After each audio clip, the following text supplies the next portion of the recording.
साथ ही साथ बात समझ तो ले यार तेको कि एक देख और जगह साफ सी दुकान बात है। डालनी है, वहां कौन सी चाय बेची जाए, ये सारी चीजें डिसीजंस ही तो है और ये तेको लेने पड़ेंगे। और इसके लिए तेको चीज़ों को प्रॉपरली रिकॉर्ड करना पड़ेगा।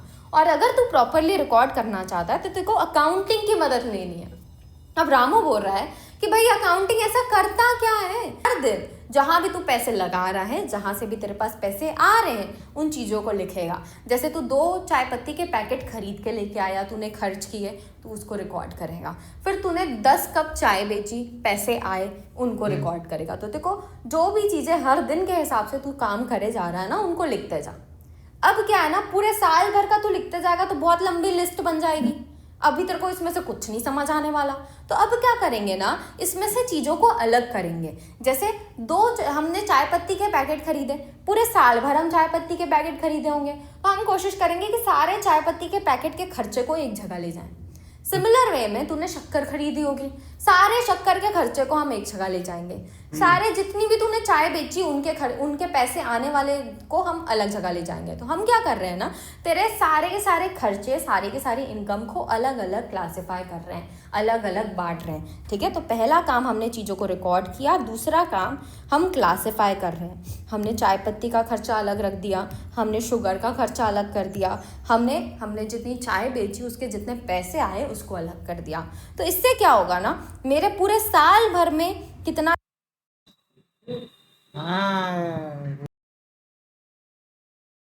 चाय पत्ती के पैकेट में खर्चा हुआ, कितना शक्कर में खर्चा हुआ, कितना चाय मैंने बेची, ये सारी इंफॉर्मेशन मुझे मिल जाएगी टोटल में। अब क्या करूंगी ना मैं, अब ये जो टोटल अमाउंट्स हैं उनको हम एक जगह लिखते जाएंगे। इससे ये होगा कि मेरे पास एक समरी बन जाएगी और इसकी मदद से रिजल्ट निकालना बहुत ज़्यादा आसान है। तो रामू बोल रहा है यार ठीक है, मुझे समझ आ गया।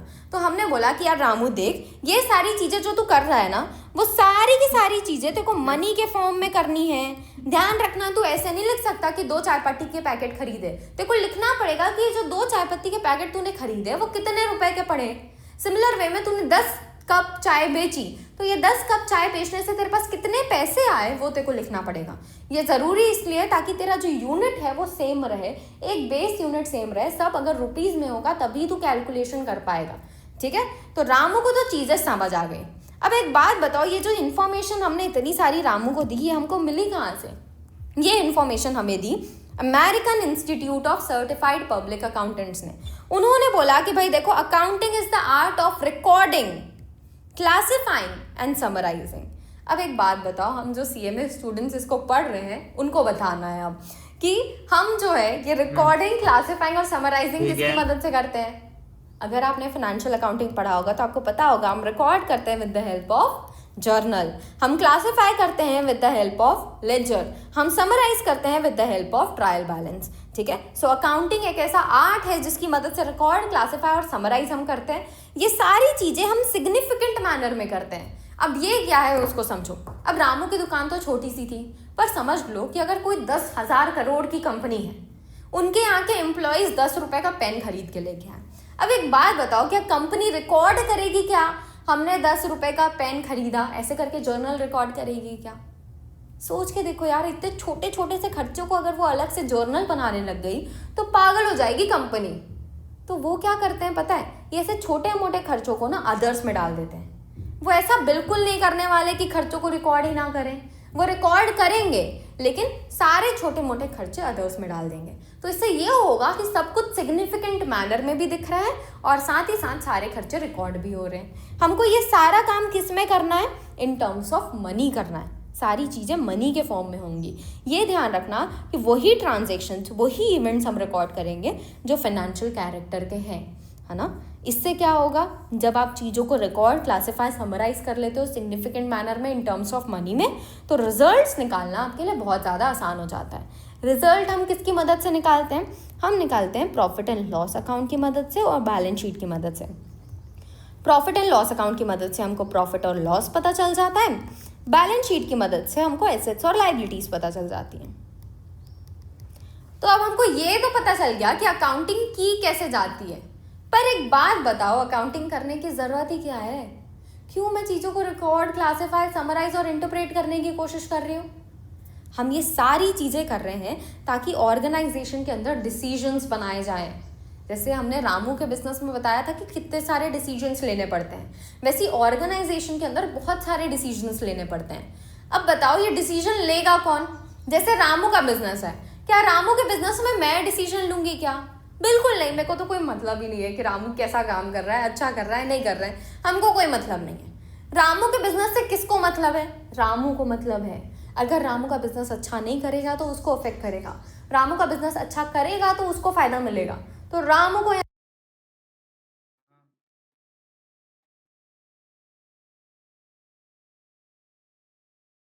पे डिसीजंस लेने पड़ेंगे। दूसरा किसको लेने पड़ेंगे? रामू का अगर कोई एम्प्लॉय है तो उसको डिसीजंस लेने पड़ेंगे, क्योंकि अगर ये ऑर्गेनाइजेशन अच्छा काम नहीं करेगी तो वो एम्प्लॉय को दूसरी जगह एम्प्लॉयमेंट ढूंढनी पड़ेगी कि हमने जो पैसे डाले हैं इस पर्टिकुलर ऑर्गेनाइजेशन में वो बचेंगे कि नहीं बचेंगे, और पैसे डालने चाहिए कि नहीं डालने चाहिए। और ये डिसीजंस कैसे बनाएंगे? अकाउंटिंग की मदद से बनाएंगे। आप जब profit and loss account balance sheet बनाते हो तो वो इन्फॉर्मेशन हमारी सारे लोगों के पास जाती है, हमको समझ आता है कि हमारे जो डिसीजन हमने पुराने लिए थे वो सही है कि नहीं है, और हमको आगे जाके क्या डिसीजन लेना चाहिए वो सारे चीजें वो डिसाइड कर पाते हैं with the help of accounting. ठीक है, अब अकाउंटिंग हमने ये समझ लिया कि अकाउंटिंग की मदद से डिसीजन लिए जाते हैं। डिसीजन कौन लेता है? डिसीजन लेते हैं स्टेक होल्डर्स। स्टेक होल्डर्स कौन होते हैं? वो लोग जो हमारी कंपनी में इंटरेस्टेड है। जैसे अभी हमने देखा कि ओनर इंटरेस्टेड होता है, एम्प्लॉय इंटरेस्टेड होता है। अगर बड़ी कंपनी है तो उसके अंदर मैनेजर्स होंगे, कंपनीज के अंदर शेयर होल्डर्स भी होंगे, कंपनी के क्रेडिटर्स भी होंगे, कंपनी ने जहां से उधार लिया है पैसे। कंपनी के अंदर पोटेंशियल इन्वेस्टर्स भी होंगे। पोटेंशियल इन्वेस्टर्स मतलब वो लोग जो आगे जाके हमारी कंपनी में पैसा लगा सकते हैं। इनको भी फर्क पड़ता है कि भाई कंपनी अच्छा कर रही है कि नहीं कर रही है। अच्छा नहीं कर रही होगी तो ऑफ कोर्स ही बात है, पैसे नहीं लगाएंगे। और ये सारे डिसीजन वो कैसे लेंगे? With the help of accounting. तो पोटेंशियल इन्वेस्टर्स को भी फर्क पड़ता है। साथ ही साथ गवर्नमेंट को भी फर्क पड़ता है, क्योंकि अगर कंपनी सही तरीके से काम कर रही है कि नहीं कर रही है वो गवर्नमेंट को देखना पड़ता है। अगर अच्छे से काम नहीं कर रही होंगी तो गवर्नमेंट उनकी बजाएगी फिर, है ना। तो अब हमने समझ लिया कि ये सारे लोग होते हैं स्टेक होल्डर्स। अब अगर आप देखो तो यहाँ पे जो ओनर है, एम्प्लॉय है, मैनेजर है, शेयर होल्डर्स है, ये सारे लोग ऐसे हैं जो कंपनी के लोग हैं, जो कंपनी में इंटरेस्टेड है, कंपनी में इन्वॉल्व है ना। तो इनको हम बोलते हैं इंटरनल यूजर्स, क्योंकि ये कंपनी के अंदर काम कर रहे हैं, कंपनी के अंदर के लोग हैं। लेकिन क्रेडिटर्स उन्होंने सिर्फ पैसा उधार दिया है, वो कंपनी के अंदर इन्वॉल्व नहीं है। साथ ही साथ पोटेंशियल इन्वेस्टर्स, वो अभी पैसा लगाने वाले हैं, अभी तक लगाया भी नहीं है उन्होंने तो। और गवर्नमेंट भी बाहर की है। तो ये तीनों लोग ऐसे हैं जो एक्सटर्नल यूजर्स होते हैं। ठीक है, तो मतलब हमारे जो स्टेक होल्डर्स हैं, जो लोग डिसीजंस बनाएंगे, वो लोग दो टाइप के हो सकते हैं। पहले होते हैं इंटरनल यूजर्स, दूसरे होते हैं एक्सटर्नल यूजर्स। तो हमने ये समझ लिया कि भाई अकाउंटिंग की मदद से डिसीजंस बनाए जाते हैं। डिसीजंस कौन बनाता है? स्टेक होल्डर्स बनाते हैं, यूजर्स बनाते हैं, users of information. Users of information दो टाइप के हो सकते हैं, external users and internal users. ठीक है, अब ये जो अकाउंटिंग करता क्या है, ये वाला ज्ञान हमें दिया है अमेरिकन अकाउंटिंग एसोसिएशन ने। इन्होंने बोला कि भाई अकाउंटिंग जो है वो एक ऐसी प्रोसेस है जिसके थ्रू हम आइडेंटिफाई करते हैं, मेजर करते हैं, कम्युनिकेट करते हैं इकोनॉमिक इन्फॉर्मेशन को। क्यों कम्युनिकेट किया जा रहा है? ताकि इन्फॉर्म्ड जजमेंट्स एंड डिसीजंस बनाए जाए। कौन बनाएगा ये judgement and decisions? Users of information. Users of information कौन है? Stakeholders. स्टेक होल्डर दो टाइप के होते हैं, इंटरनल और एक्सटर्नल। ठीक है, अब देखो ये जो इकोनॉमिक इन्फॉर्मेशन है ना, वो भी दो टाइप की होती है। पहली होती है फाइनेंशियल इन्फॉर्मेशन, मतलब जो मनी के फॉर्म में, दूसरी होती है नॉन फाइनेंशियल इन्फॉर्मेशन, जो मनी के फॉर्म में नहीं है। क्या बोल रहा हूं मैं? अभी तो आपने बताया कि भाई अकाउंटिंग मतलब इन टर्म्स ऑफ मनी, लेकिन यहाँ पे तो नॉन फाइनेंशियल इन्फॉर्मेशन भी आ गई। तो भाई समझो, हमने ये समझा था फर्स्ट डेफिनेशन से कि भाई हम जो record, classify, summarise, interpret, results कर रहे हैं, ये सारी चीजें इन टर्म्स ऑफ मनी होगी। Journal, ledger, trial balance, profit and loss account, balance sheet, ये जो बना रहे हो इसके अंदर सारी चीजें मनी के फॉर्म में ही होंगी।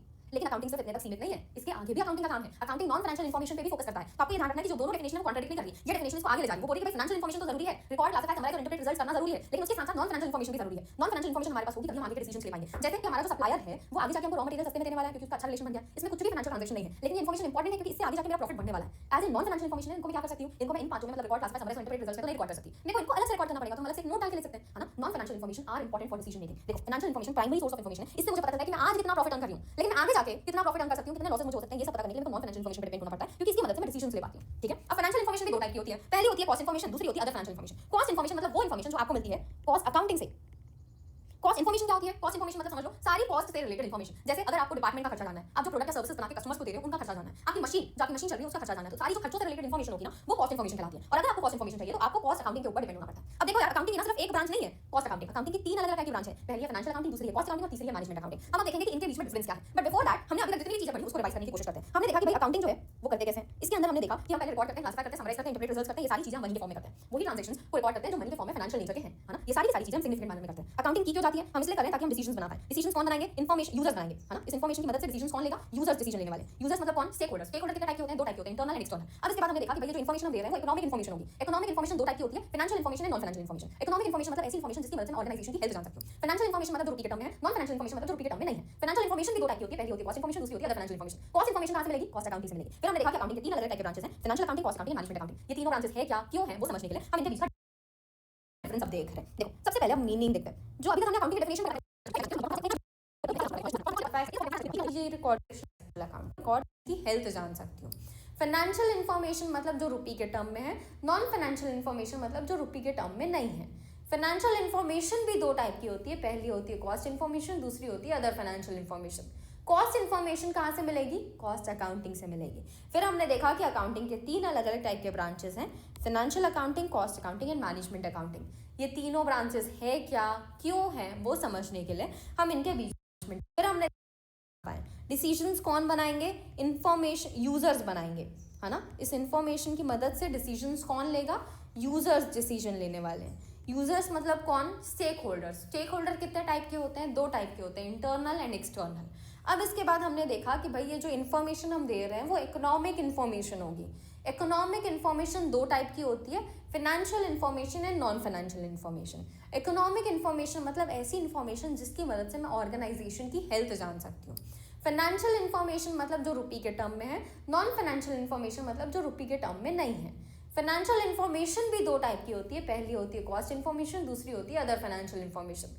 कॉस्ट इन्फॉर्मेशन कहाँ से मिलेगी? कॉस्ट अकाउंटिंग से मिलेगी। फिर हमने देखा कि अकाउंटिंग के 3 अलग अलग टाइप के ब्रांचेस हैं, financial accounting, cost accounting and management accounting. ये तीनों ब्रांचेस है क्या, क्यों है, वो समझने के लिए हम इनके बीच का डिफरेंस अब देख रहे हैं। देखो, सबसे पहले अब मीनिंग देखते हैं। जो अभी तक हमने अकाउंटिंग की डेफिनेशन पढ़ी ना कि रिकॉर्ड करो, क्लासिफाई करो, समराइज करो फाइनेंशियल ट्रांजैक्शन को, वो डेफिनेशन अप्लाई होती है टू फाइनेंशियल अकाउंटिंग। क्योंकि फाइनेंशियल अकाउंटिंग का काम है चीज़ों को रिकॉर्ड करना, क्लासिफाई करना, समराइज करना। किसको करेंगे? ये फाइनेंशियल ट्रांजैक्शंस को करेंगे।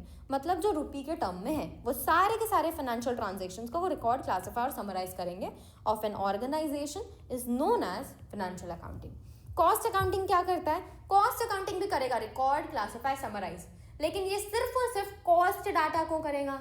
ये सारे के सारे फाइनेंशियल ट्रांजैक्शंस को नहीं रिकॉर्ड करने वाला।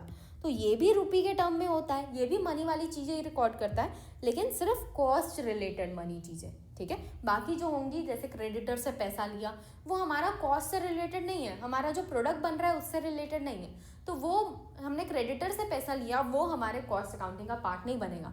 लेकिन वो फाइनेंशियल ट्रांजैक्शन है तो वो फाइनेंशियल अकाउंटिंग का पार्ट ज़रूर बनेगा, ठीक है। Next is our management accounting.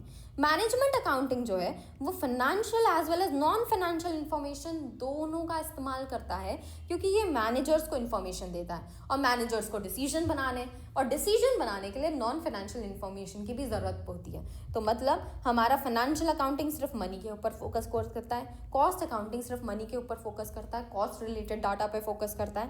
Management accounting financial as well as non financial दोनों के ऊपर फोकस करता है। Next, information type. फाइनेंशियल के अंदर क्वांटिटेटिव होगा क्योंकि हम सिर्फ मनी वाले ट्रांजैक्शंस को रिकॉर्ड कर रहे हैं। कॉस्ट अकाउंटिंग के अंदर भी क्वांटिटेटिव होगा क्योंकि हम मनी वाले ट्रांजैक्शंस को रिकॉर्ड कर रहे हैं। और जो मैनेजमेंट अकाउंटिंग है एज इसके अंदर फाइनेंशियल मतलब मनी वाले ट्रांजैक्शंस भी हैं, नॉन फाइनेंशियल मतलब नॉन मनी ट्रांजैक्शंस भी हैं, इसलिए ये quantitative as well as qualitative दोनों तरीके से चीज़ों को रिकॉर्ड करता है, ठीक है। Next, statutory requirement. हमारा जो फाइनेंशियल अकाउंटिंग है वो लीगली मैंडेटरी है सारी कंपनीज के लिए।